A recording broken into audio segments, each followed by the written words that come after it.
अस्सलाम वालेकुम स्टूडेंट्स, बिस्मिल्लाहिर्रहमानिर्रहीम। जी स्टूडेंट्स, आज का हमारा टॉपिक है future perfect tense. Future perfect tense को आज हम एक्टिव वॉइस के अकॉर्डिंग जो है वो डिस्कस करेंगे। तो सबसे पहले हमने इसमें से ये देखना है कि जो हमारे सामने जो सेंटेंस जो टॉपिक लिखा हुआ है इसमें हमने सीखना क्या क्या है, ठीक है, हमारा फोकस किन किन चीज़ों पर होना चाहिए। तो सबसे पहले इसका इंट्रोडक्शन है। इंट्रोडक्शन में हम जो है वो 2-3 चीज़ें जो कि बहुत ज़्यादा इंपॉर्टेंट होती हैं टेंस में, ठीक है, उनके मुतालिक हम सीखेंगे। और उसके बाद सेंटेंस ऑफ द स्ट्रक्चर है, जिसमें हमने सेंटेंस के डिफरेंट स्ट्रक्चर्स की तरफ जो है ना वो मोल्ड करना है, यानी कि स्ट्रक्चर्स को हमने सीखना है कि जो कि ग्रामर में बहुत ही ज़्यादा इंपॉर्टेंट होते हैं, ठीक है, कि इनके बगैर कोई भी सेंटेंस जो है वो जनरेट होता ही नहीं, ठीक है, उसकी तरतीब ही नहीं बनती। जब हम इस स्ट्रक्चर को इग्नोर करेंगे तो हमारे सेंटेंस की तरतीब जो है वो रॉन्ग हो जाएगी। तो इसके मुतालिक हम जानकारी हासिल करेंगे और उसके बाद एग्जाम्पल्स कुछ हैं जो कि आपके सामने जो है वो रिटन फॉर्म में मौजूद हैं, ठीक है, इनको हम बारी बारी एक एक सेंटेंस को जो है वो ग्रामर के स्ट्रक्चर के अकॉर्डिंग जो है वो हम ट्रांसलेट करेंगे। और आप लोगों को मैं मुकम्मल तौर पर जो है वो इसके बारे में सिखाऊंगा कि एक सेंटेंस का जो स्ट्रक्चर होता है उसके अकॉर्डिंग जो है वो सेंटेंस को कैसे जनरेट किया जाता है। स्टूडेंट्स, मैं आप लोगों को ये भी जो है वो बताता चलूँ कि हमारा सबसे बड़ा मसला क्या है कि हम इंग्लिश को एज अ सब्जेक्ट समझते हैं, ठीक है, कि जब से हमने इसको एज अ सब्जेक्ट डील करना शुरू किया है ना, तो हमारा सबसे बड़ा मसला ही यही रहा है कि हम 15 से 20 साल के दौरान जो है वो हम इंग्लिश को जो है वो सुनते आ रहे हैं, लिखते आ रहे हैं, पढ़ते आ रहे हैं, लेकिन उसके बावजूद हमारी इसके ऊपर ग्रिप नहीं हो सकी, ठीक है। तो ये ग्रिप कैसे होगी, इसमें कौन सी कमियां हैं, ठीक है, जिनके बारे में हम जो है वो अपने आप को जो है वो सोचने पर जो है ना वो मजबूरी नहीं करते। कि मैं इसके हवाले से आपको बताता चलूँ कि इसमें 2 इम्पॉर्टेंट चीज़ें हैं।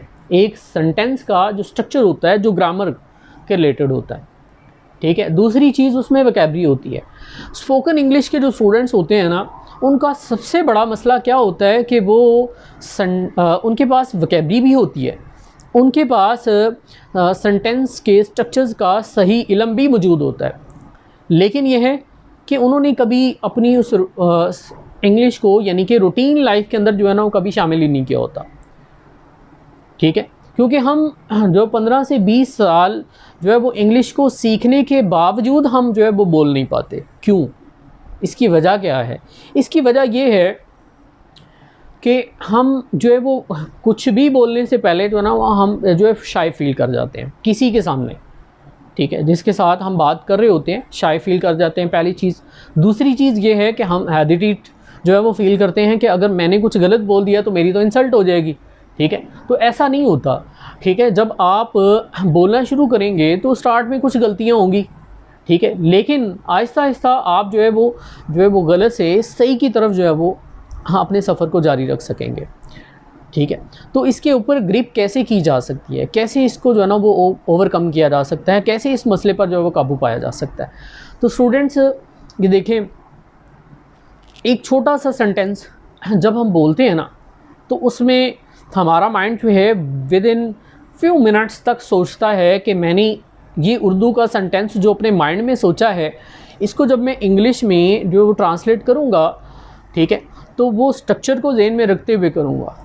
और अगर स्ट्रक्चर गलत हो गया, कहीं मैंने कुछ गलती कर दी तो मेरी इंसल्ट हो जाएगी, ठीक है। तो आप कोशिश करें कि छोटे छोटे सेंटेंसेस को जो कि 2 अल्फाज पर या 3 अल्फाज पर मुश्तमिल होते हैं, पहले तो उनको बोलना शुरू करें, ठीक है। उसके बाद आप जब जो है इन छोटे छोटे सेंटेंसेस को बोलेंगे अपनी रूटीन लाइफ के अंदर, तो आहिस्ता आहिस्ता आपकी हेजिटेशन ख़त्म होती जाएगी।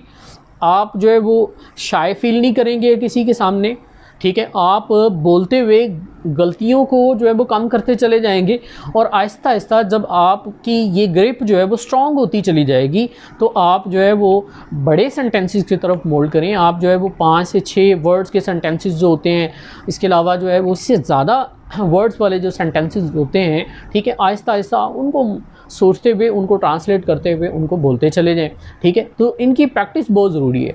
तो प्रैक्टिस के नतीजे में ही आप जो है वो इंग्लिश सही मानों में जो है वो बोलना शुरू कर सकते हैं, तो जी स्टूडेंट्स, अब हम आज के इस टॉपिक की तरफ आते हैं जिसमें हमने सबसे पहले इसकी पहचान को देखना है कि उर्दू वाला जो सेंटेंस होता है उसकी पहचान क्या होती है, और पहचान के अकॉर्डिंग यानी कि उसको आइडेंटिफाई करने के बाद, ठीक है, फिर ही हम जो है वो उसको इंग्लिश में ट्रांसलेट कर पाएंगे ना कि हमने उसमें टेंस कौन सा अप्लाई करना। तो टेंस को जो है वो अप्लाई करने से पहले ये जानना बहुत ज़रूरी है कि सेंटेंस की जानकारी आपको मुकम्मल तौर पर होनी चाहिए कि उसमें टेंस अप्लाई कौन सा होना है, फिर आगे उस टेंस के रूल्स की तरफ हम आएंगे। तो जी स्टूडेंट्स, तो हमारा जो आज का टॉपिक है फ्यूचर परफेक्ट टेंस, और फ्यूचर परफेक्ट टेंस में हम सबसे पहले इसकी पहचान को देखेंगे। तो इसमें उर्दू के फ़िक्रात के आखिर में चुका होगा, चुकी होगी और चुके होंगे, ठीक है। इसी तरह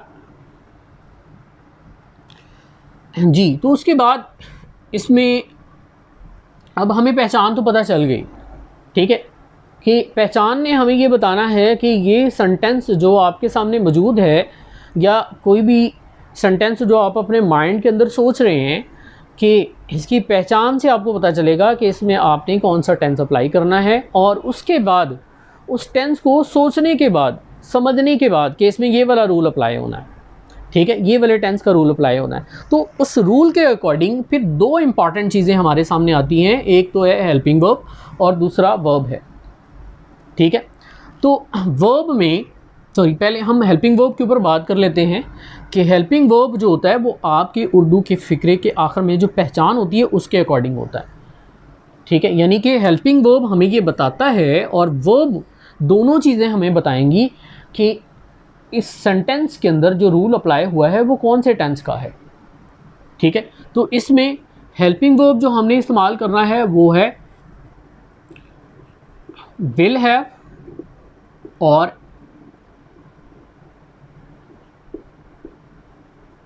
शैल हैव, ठीक है। विल हैव और शैल हैव, इसमें जो है वो हेल्पिंग वर्ब इस्तेमाल होंगे, और उसके बाद इसमें जो वर्ब इस्तेमाल होगा, वर्ब की इसमें थर्ड फॉर्म इस्तेमाल की जाएगी, ठीक है। तो ये दो चीज़ें जो है वो आपके माइंड में रहना बहुत ज़रूरी है, ठीक है। उर्दू के हवाले से जो सेंटेंस हमारे ज़हन में आता है उसकी पहचान को ज़हन में बैठाना बहुत ज़रूरी है, और इंग्लिश वाला जो सेंटेंस हमारे ज़हन में हो, ठीक है, या हम उसको ट्रांसलेट करना चाहें, ठीक है, उर्दू में या इंग्लिश में, तो ये दो इंपॉर्टेंट चीज़ें जो है वो हमारे ज़हन में रहना बहुत ज़रूरी है जी। उसके बाद हम इसके सेंटेंस के स्ट्रक्चर की तरफ आते हैं।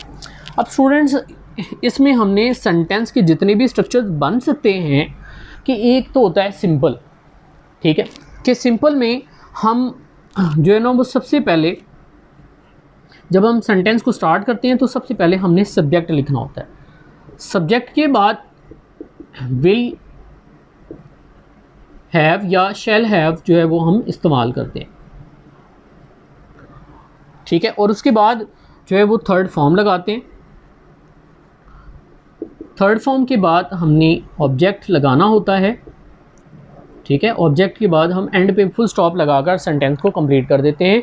ये आपके सामने जो है वो सिंपल स्ट्रक्चर मैंने जो है वो जनरेट किया है कि इस सिंपल स्ट्रक्चर के अकॉर्डिंग कोई भी हमारा सिंपल फ़िक्रा होगा तो इसके अकॉर्डिंग हम उसको तरतीब देंगे, ठीक है।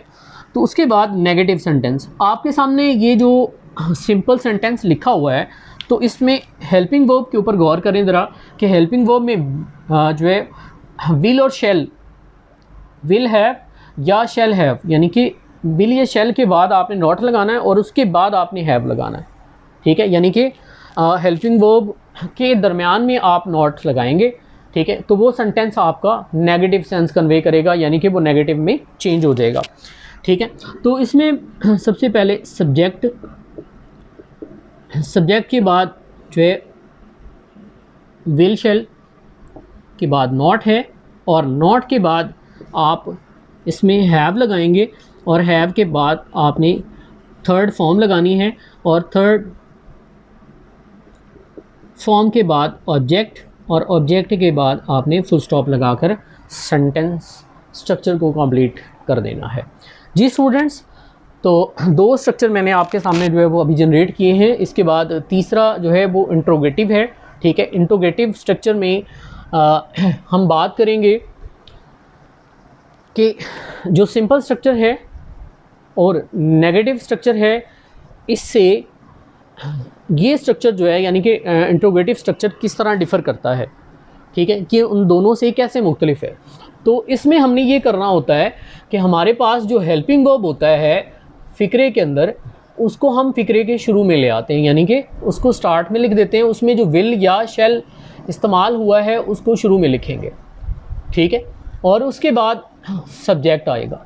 सब्जेक्ट के बाद आपने हैव लगाना है, और हैव के बाद आप जो है वो इसमें थर्ड फॉर्म का इस्तेमाल करेंगे, ठीक है। और थर्ड फॉर्म के बाद आपने ऑब्जेक्ट लगाना है, और ऑब्जेक्ट के बाद एंड पे फुल स्टॉप लगाकर आप ये सेंटेंस का स्ट्रक्चर भी कंप्लीट कर लेंगे।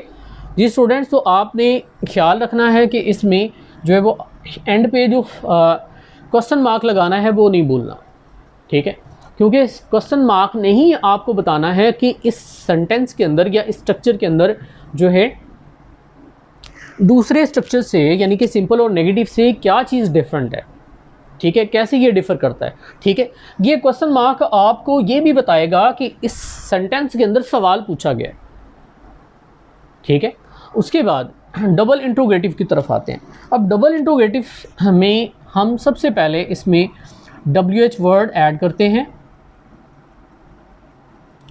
WH वर्ड के मुतालिक हम पहले बात कर चुके हैं, जिनको हम WH फैमिली का नाम भी देते हैं, जिसमें जो है वो वाई, व्हेन, हाउ, हु, तो इस तरह के वर्ड्स जो हैं वो सारे जो है वो WH जिनमें इस्तेमाल होता है वो WH फैमिली या WH वर्ड्स कहलाते हैं, ठीक है, जिनको हम जो है वो किसी भी सेंटेंस में सवाल पूछने के लिए इस्तेमाल करते हैं, ठीक है।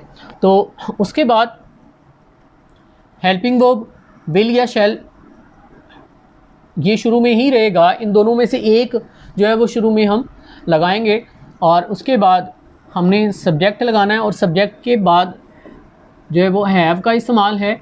हैव के बाद थर्ड फॉर्म है, थर्ड फॉर्म के बाद ऑब्जेक्ट है, और ऑब्जेक्ट के बाद एंड पे क्वेश्चन मार्क है, ठीक है। तो ये स्ट्रक्चर भी आपका कंप्लीट हो गया, ठीक है। अब जैसे कि हम बात कर रहे थे सेंटेंस को जनरेट करने के हवाले से, तो सेंटेंस को जनरेट करने में इन स्ट्रक्चर्स का बहुत बड़ा रोल है, ठीक है। अगर आप थोड़ी सी भी इनमें मिस्टेक करते हैं तो वो स्ट्रक्चर जो है वो रॉन्ग हो जाता है, और ग्रामेटिकली सेंटेंस जो है वो आपका गलत कंसीडर होता है, वो गलत हो जाता है। तो इसलिए आपने इन स्ट्रक्चर्स को जो है वो ज़हन में रखना जो है वो बहुत ज़रूरी है, यानी कि इनको आप ज़हनशीन लाजमी करें, ठीक है।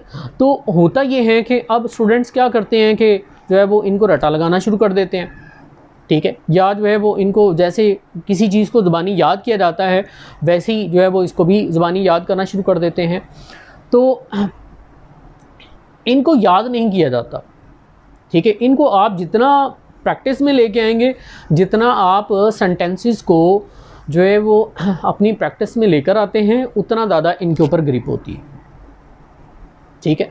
तो ये रट्टा लगाने वाले रूल्स नहीं होते, और ना ही ये रट्टा लगाने से क्लियर होते हैं, ठीक है। इसलिए कोशिश भी मत कीजिएगा कि आप इनको रट्टे से याद कर सकें, ठीक है। तो जितना आप इनको समझ के आप इनके ऊपर प्रैक्टिस ज़्यादा करेंगे, उतना जो है वो आपके लिए फ़ायदा होगा।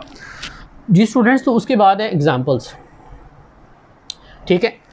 एग्जाम्पल्स में सबसे पहला सेंटेंस आपके सामने लिखा हुआ है कि वो दरवाजे को ताला लगा चुका होगा, ठीक है। अब हम इसको इंग्लिश में जब ट्रांसलेट करेंगे तो सबसे पहले हमें इसकी पहचान को देखना होगा, ठीक है। अब इसमें क्या है, चुका होगा, तो इसकी पहचान है, ठीक है। अब इस पहचान ने हमें ये बताया कि ये वाला सेंटेंस जो है ये फ्यूचर परफेक्ट टेंस का है, ठीक है। जब फ्यूचर परफेक्ट टेंस हमारे माइंड में आ गया कि ये वाला सेंटेंस मैंने फ्यूचर परफेक्ट टेंस के अकॉर्डिंग करना है, तो फिर अगली चीज़, अगला स्टेप जो आपके सामने होगा या आपने जो है वो उसको ज़हन में सोचना है, वो ये होगा कि इसमें मैंने हेल्पिंग वर्ब कौन सा इस्तेमाल करना है, इसमें मैंने वर्ब कौन सा इस्तेमाल करना है। फिर तीसरी चीज़ ये है कि इसमें स्ट्रक्चर कौन सा अप्लाई होगा, तो वो स्ट्रक्चर जो है वो सेंटेंस के जो है वो अकॉर्डिंग होगा। अगर वो सेंटेंस सिंपल है तो सिंपल स्ट्रक्चर आपने जो है वो ज़हन में लाते हुए उसको जो है ना उसके अकॉर्डिंग आपने ट्रांसलेट करना है। तो अब वो दरवाजे को ताला लगा चुका होगा तो वो की इंग्लिश आप क्या करेंगे, ही। ठीक है, तो ही के साथ विल का इस्तेमाल किया जाता है, ही विल हैव। ठीक है, और उसके बाद आपने लगानी थर्ड फॉर्म, ताला लगाना।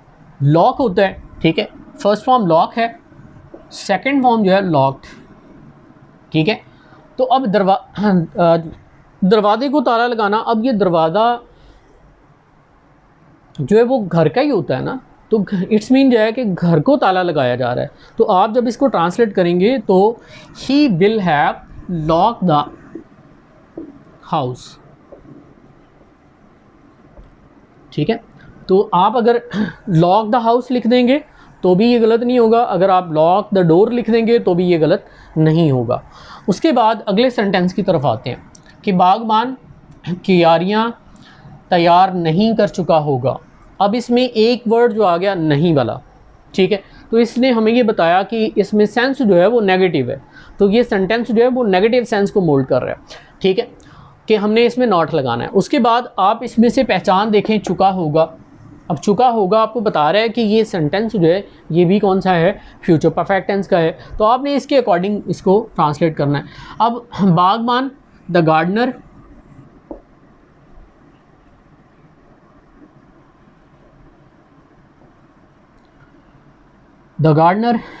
विल नॉट हैव, तैयार करना प्रिपेयर्ड होगा, प्रिपेयर दी फ्लावर। ठीक है, फ्लावर्स बर्ड्स। ठीक है, फ्लावर बर्ड्स मीन के क्यारी। ठीक है, क्यारी को फ्लावर बर्ड्स कहा जाता है, और ये चूँकि दादा हैं तो हम फ्लावर बर्ड्स लगाएंगे। तो ये सेंटेंस जो है वो नेगेटिव फॉर्म में आपके सामने आ गया। ठीक है, the gardener will not have prepare the flower birds. ठीक है, तो उसके बाद हम आते हैं थर्ड सेंटेंस की तरफ, क्या हमारे दोस्त हमारा इंतज़ार कर चुके होंगे। ठीक है, अब स्टार्ट में आ गया क्या। अब इसका मतलब ये हुआ कि ये सेंटेंस जो है वो इंटरोगेटिव है, यानी कि सवालिया है, कि इसमें सवाल पूछा जा रहा है। ठीक है, तो आपने उसके अकॉर्डिंग जो है वो इसको ट्रांसलेट करना है। आप इसको ट्रांसलेट करते हुए इसको कैसे करेंगे आप, कि इसमें जो आपका हेल्पिंग वर्ब है वो शुरू में ले जाएंगे। ठीक है, क्या हमारे दोस्त। ठीक है, तो विल शुरू में आ जाएगा, विल आवर फ्रेंड्स। ठीक है, आवर फ्रेंड्स। अब विल तो शुरू में आ गया, उसके बाद आपने लगाना है हैव। ठीक है, क्योंकि विल हैव था इसमें इस्तेमाल, तो विल शुरू में चला गया, तो बाद में हैव जो है वो अपनी जगह पर मौजूद रहेगा, यानी कि आपने उसको सब्जेक्ट के बाद ही जो है वो लगाना है। ठीक है, विल आवर फ्रेंड्स हैव। अब इंतज़ार करना होता है वेट, तो क्या आएगा, वेटेड। ठीक है,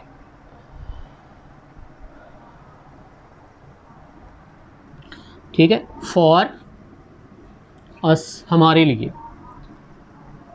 ठीक है, हमारा इंतज़ार या हमारे लिए इंतज़ार।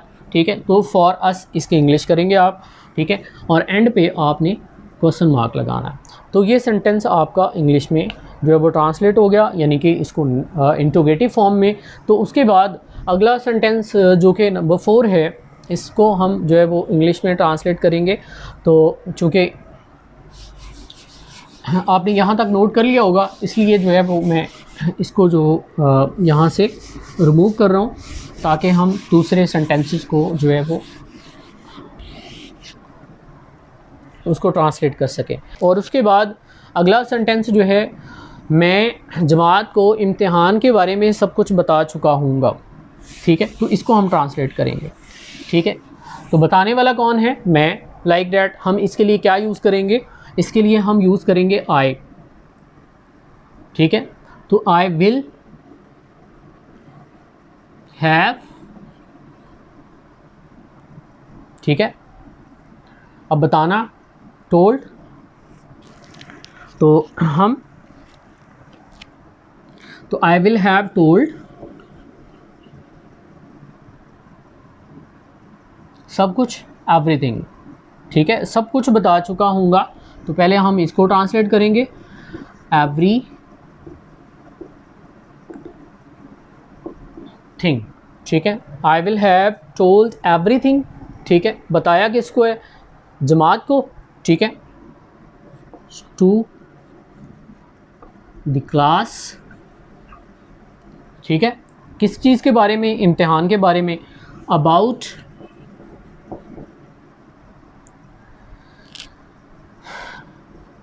द एग्जामिनेशन, ठीक है। अब ये सेंटेंस थोड़ा सा लंबा था, ठीक है, मैंने इसको ट्रांसलेट कैसे किया कि इंग्लिश में जो है वो उसको चेंज करते हुए, तो मैं बता चुका हूँगा, पहले मैंने इसकी इंग्लिश की, ठीक है, और उसके बाद सब कुछ इसको मैंने ऐड किया, इसकी इंग्लिश जो है वो आगे जो है ना वो मैंने लिखी है, ठीक है। आई हैव टोल्ड, ठीक है, मैं बता चुका हूँगा सब कुछ, एवरीथिंग, ठीक है। उसके बाद आगे आता है किसको बताया, जमात को, ठीक है, टू दी क्लास, ठीक है। और उसके बाद अगली जो इसमें जो है वो उर्दू लिखी हुई है कि ये इम्तिहान के बारे में, अब किस चीज़ के बारे में बताया, इम्तिहान के बारे में बताया, ठीक है, अबाउट द एग्ज़ामिनेशन, ठीक है। तो ये सेंटेंस जो है वो आपके सामने जो है वो सिंपल फॉर्म में लास्ट में एक और मैंने बना दिया है, ठीक है। अब ये छोटी सी एक्टिविटी जो मैंने आपको यहाँ पर परफॉर्म करवाई है, इसको आप अपनी प्रैक्टिस में लेके आएँ, और इसके अलावा, ठीक है, इस तरह के और भी सेंटेंसेस जो कि आपकी जो है वो की बुक में मौजूद हैं, या जो है ना आप जो भी बुक्स यूज़ कर रहे हैं इंग्लिश को सीखने के हवाले से, या जो है वो उनकी प्रैक्टिस के हवाले से, तो उसमें इस तरह के सेंटेंसेस जो कि इस टेंस के अकॉर्डिंग दिए हों, तो उनको आप इन्हीं स्ट्रक्चर के अकॉर्डिंग और इन्हीं एग्जांपल्स के अकॉर्डिंग जो है वो जब आप ट्रांसलेट करना शुरू करेंगे, तो इंशाल्लाह आपको जो है वो बहुत ज़्यादा फ़ायदा भी होगा और आपको समझ भी आएगी, ठीक है। तो जी स्टूडेंट्स, इसके बाद मैं आप लोगों को फिर से रिपीट करता चलूँ कि प्रैक्टिस बहुत ज़रूरी है, प्रैक्टिस के बगैर जो है वो आप कुछ भी सीख नहीं पाएंगे, ठीक है। तो प्रैक्टिस को अपना जो है वो आप शार बनाएं, ठीक है। तो इंशाल्लाह जो है विद इन फ्यू डेज़ आप अपने अंदर जो है वो खुद ब खुद जो है वो चेंज फील करेंगे, आपको खुद ब खुद जब जो है वो चीज़ें ये आसान लगना शुरू हो जाएंगी, तो इंशाल्लाह आपको जो है वो खुशी भी होगी और आप जो है वो दुआएं भी देंगे। तो अगर आप लोगों को ये लेक्चर अच्छा लगा हो तो इसको जो है वो मेरे चैनल को सब्सक्राइब भी कर दें, ठीक है, और साथ में कमेंट बॉक्स में कमेंट भी ऐड कर दें, ठीक है। तो अगर आपका कोई सवाल मौजूद है, यानी कि इस लेक्चर के बाद अगर कोई क्वेश्चन क्रिएट होता है तो आप उसको भी कमेंट बॉक्स में ऐड कर सकते हैं। तो इंशाल्लाह अगली वीडियो के अंदर आपको उसके बारे में या कमेंट बॉक्स में ही उसके बारे में आपको जो है वो आंसर दे दिया जाएगा। तो अपना बहुत सारा ख्याल रखिएगा। पाकिस्तान पाइंदाबाद। अस्सलाम वालेकुम।